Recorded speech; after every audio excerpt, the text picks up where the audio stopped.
There exists a kind of man whose presence alone silences a room. He doesn't speak of goals. He doesn't announce progress. He simply moves, with a rhythm that never breaks.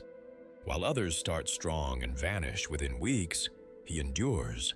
He wakes before dawn, trains when no one watches, studies when the world sleeps, and those who see him whisper the same thing. That's not normal. They're right. It isn't, because what he follows isn't motivation. It's not willpower. It's something far older. A discipline so absolute that even death would have to wait its turn. But before I show you how it works, subscribe to the channel, like it below, and comment on the habit you most want to create in your life. This helps me a lot and shows me that you're genuinely interested in changing. Let's go.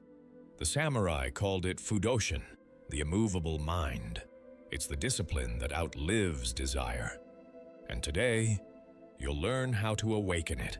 Chapter 1. The Hollow Warrior. There was once a young swordsman named Renji. He trained every morning, read every philosophy, and filled his notebooks with dreams of greatness. But Renji carried a disease no medicine could cure. Every time his fire burned high, it burned out faster. Every goal died the same way, not through failure, but through negotiation. I'll rest today. I'll start again on Monday. I need balance. He didn't lack intelligence or drive. He lacked continuity, like a blade that's sharpened one day and left to rust the next. His spirit never became steel. One evening, his master said to him, "You don't suffer from weakness. You suffer from interruptions." The next morning, Renji began his true training, the training of the unbroken rhythm. Chapter 2. The Rhythm of the Monks. In the mountain temples of Japan, the bell rings every morning at exactly 3:30 a.m. It has done so for more than 800 years. Not once has it been late. Not once has a monk said, "I'll rest today." Why? Because they erased the question. The bell doesn't ask if they're tired. It doesn't care if it rains. It rings. And they rise. This is Gyoji, continuous practice without gaps. Every act of stopping, every pause, is an invitation for weakness to return. And so they move, every day, without asking why. You see, modern man worships flexibility, but the ancient knew that peace is found in rhythm. When you live by rhythm, discipline is no longer an act. It becomes your pulse. Chapter 3. The Mind. As the battlefield. Renji soon realized his war was not in the world. It was in his own head. Every morning, before his body even moved, his mind would begin to whisper, "You've trained enough. You need rest. You deserve comfort." That voice was his true opponent. The samurai didn't fear external enemies. They feared hesitation, because hesitation is the seed of defeat. The monks had a method for this. They called it zanshin, the lingering mind. A state of total awareness where thought and action fuse into one. When the arrow is released, the archer doesn't think of success. He becomes the motion. Renji trained this every dawn.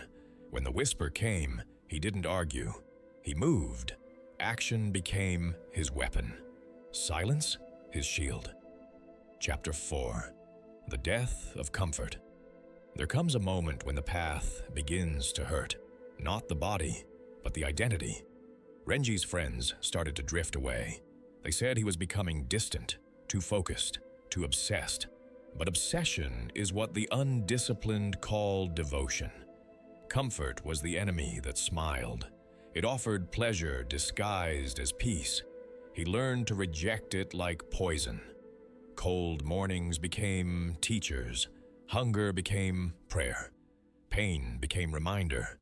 I am still alive. In the monastery, a monk once told him, "Softness breeds confusion. Hardship breeds clarity." Renji stopped chasing comfort. He began chasing truth. And truth was always uncomfortable. The master gave him a rule. Choose an hour and make it sacred every day at the same time, no matter the storm, the fatigue, the hunger. Renji would train. He didn't need to feel ready. He only needed to be present. This was the power of fixed ritual, to remove negotiation from existence.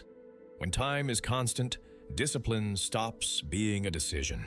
It becomes destiny. Weeks passed. His mind grew quiet. The struggle faded. He no longer chose to act. He simply acted. The master said, "You are no longer learning the sword. The sword is learning you." Chapter 6, The Form That Frees. To the outsider, discipline looks like prison, but inside the prison, there is liberation. The monks call it kata, a form repeated until it becomes formless. Renji practiced the same sequence daily. Every cut, every breath, every step, identical. His friends called it robotic. His master called it beautiful. Because true mastery begins when you no longer need to think. The body acts before the mind decides. The will moves before the desire appears. Chapter 6, The Form That Frees. To the outsider, discipline looks like prison, but inside the prison, there is liberation. The monks call it kata, a form repeated until it becomes formless. Renji practiced the same sequence daily. Every cut, every breath, every step, identical. His friends called it robotic.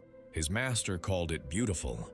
Because true mastery begins when you no longer need to think. The body acts before the mind decides. The will moves before the desire appears. This is the secret of the disciplined. They are not forcing themselves. They have become the kind of being that no longer needs to. Chapter 7, The Storm and the Stillness. On the 40th day, a storm hit the valley. The temple flooded. His sword was gone. Renji sat in the dark, listening to the rain. For a moment, the old voice returned. "You can rest." Just this once, he smiled and began to train. Without a sword, he used his arms, his breath, his imagination. Because the path is not about perfection. It is about continuity. The master watched and said softly, "The moment you stop, you die. Even a drop of water keeps the river alive." That night, Renji understood. Discipline isn't about doing things perfectly. It's about never stopping the flow. Chapter 8, The Immovable Mind. Months passed. Renji no longer chased progress. He no longer sought strength. He simply lived inside his rhythm. One morning, his master asked, "What have you learned?" Renji replied, "Nothing remains. Nothing breaks. I have become the practice." This is Fudōshin, the immovable mind. When storms come, it doesn't react. When fire burns, it doesn't flinch. It simply remains. The disciplined man doesn't act from emotion. He acts from identity. He doesn't chase greatness. He becomes unshakable through stillness. Discipline is not about control. It is about unity between intention and action. The weak man needs motivation.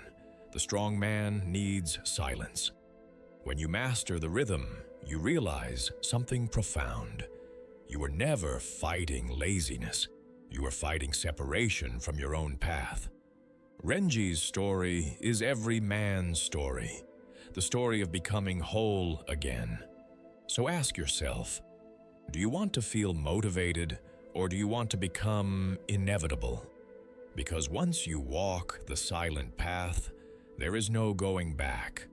The bell rings, you rise, you move, and you never stop.